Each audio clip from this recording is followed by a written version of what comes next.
Hello, and welcome back to another event guide with RPW.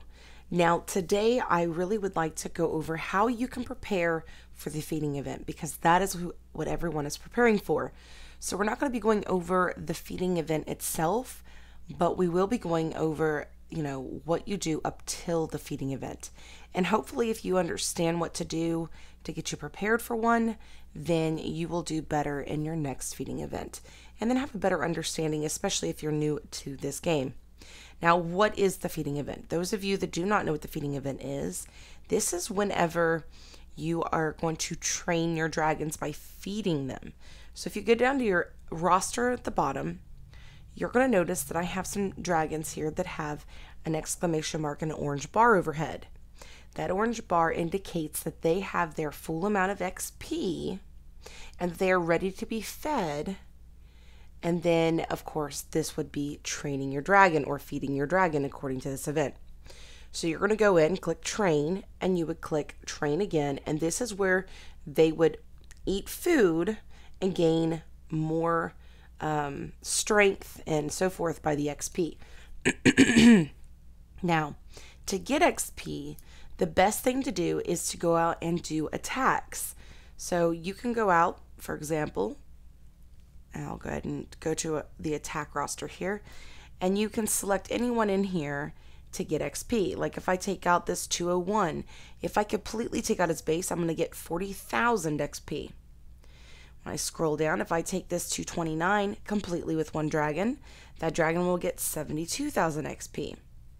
Now, in order to get my maximum amount of XP, I personally would need to take out a level 318, which shows that I would get 188,000 XP.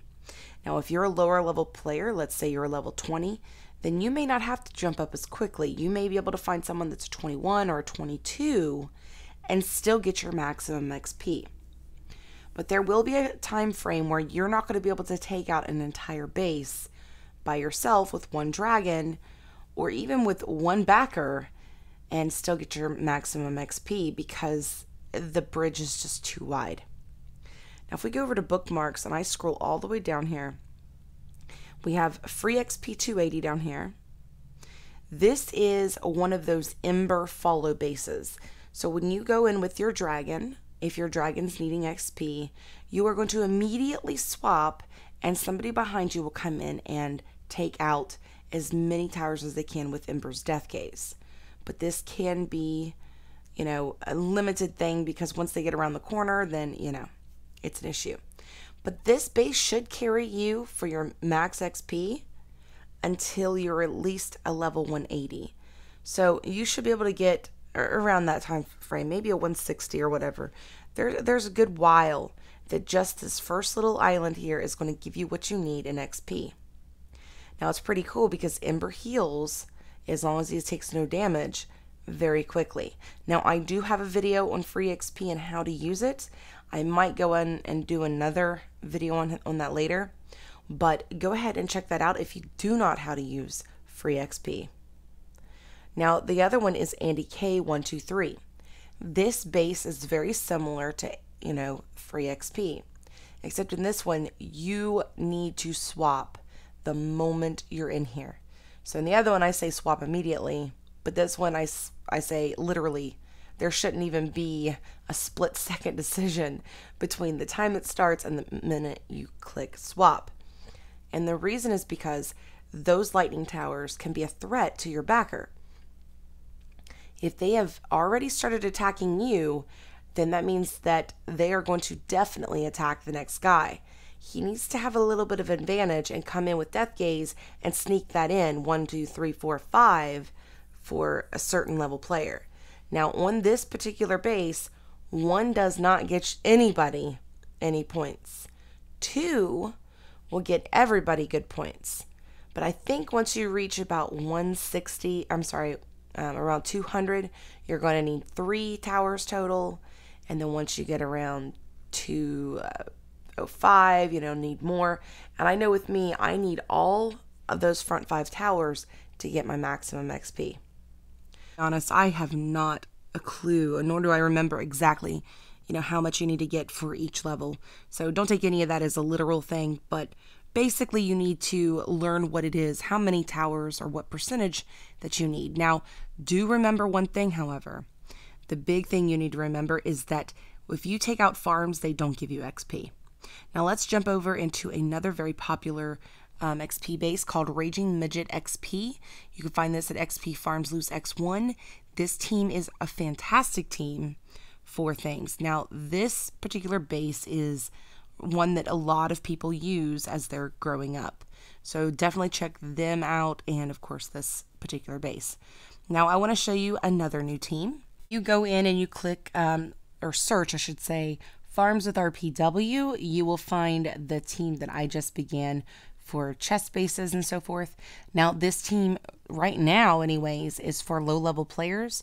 So if you have anybody on your team that's low level and needs some chest bases, XP bases, or so forth, this is for them.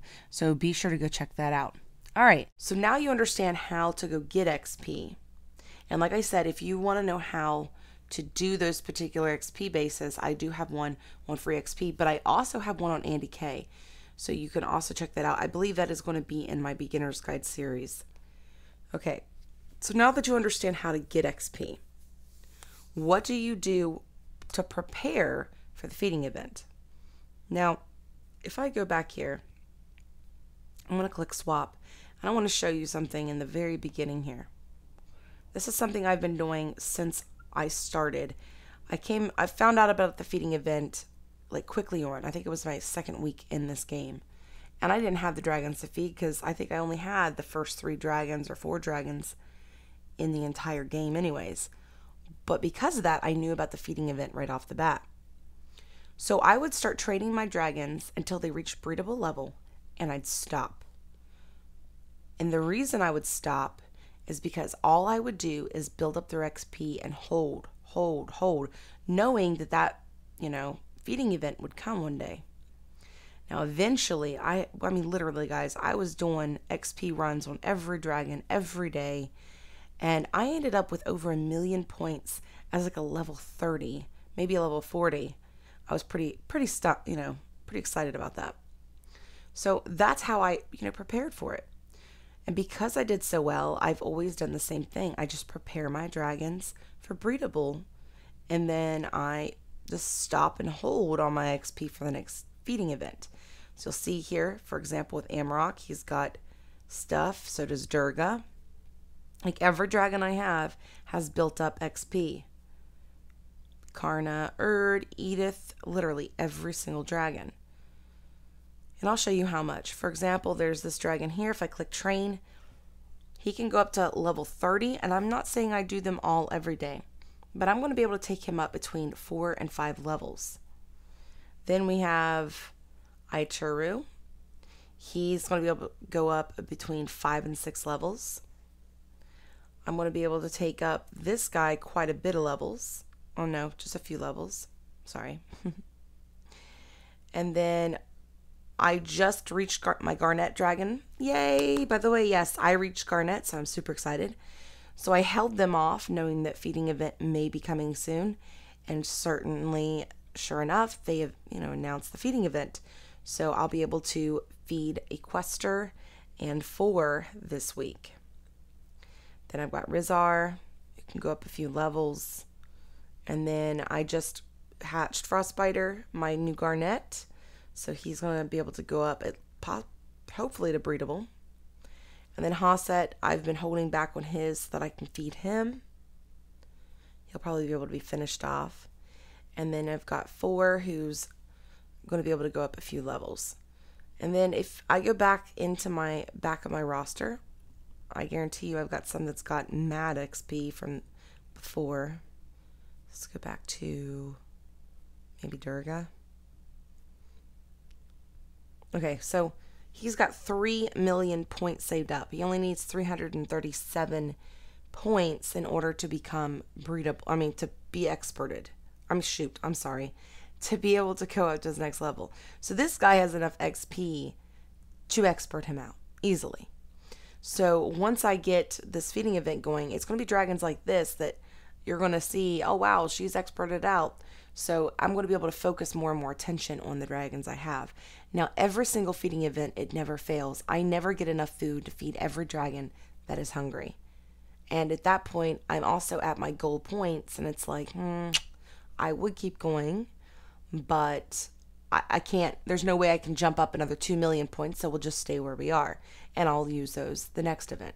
So this is definitely the best way to prepare for them. Now, that doesn't mean go out and bug one player every single day for XP, because that can be a problem. That can be very irritating. However, if you swap out your dragons every day, you pull out 2 small dragons in the morning, then put them back in the afternoon, then pull out 2 more that evening, and you use those dragons to follow people in and gain XP on their runs, it adds up. It absolutely adds up, and you're not having to worry about anybody backing you on XP, but you're still going to get a lot of XP over time, a lot more than you would realize. Now, I can't really go over all the details of the feeding event because it has not actually begun yet. So I will be getting back on live stream later tonight. I'm thinking at about 8 p.m. Central Standard Time. Now, that is about 4 hours after the event should begin. However, the event usually begins, and within 30 minutes, I'm on my way for my second shift of work for the day. So I'm not going to be able to do a live stream, but for maybe 30 minutes anyways, during the first part. So I'll just record that and then show you guys what all I did. But during the live stream, I'll show you guys what I do to, find food. We'll go over some more of the feeding event tips. And then I'll try to hold out, try my best to hold out and collect my prizes whenever you guys join me, because that's always fun to watch. And then maybe you can ask questions or whatever concerns you may have. So be sure to check back at 8 p.m. Central Standard Time if you want to chit chat with me. All right, guys, that is it for today. If you liked today's video, be sure to give me a big thumbs up, subscribe to my channel, and hit that bell for notifications. Happy hunting!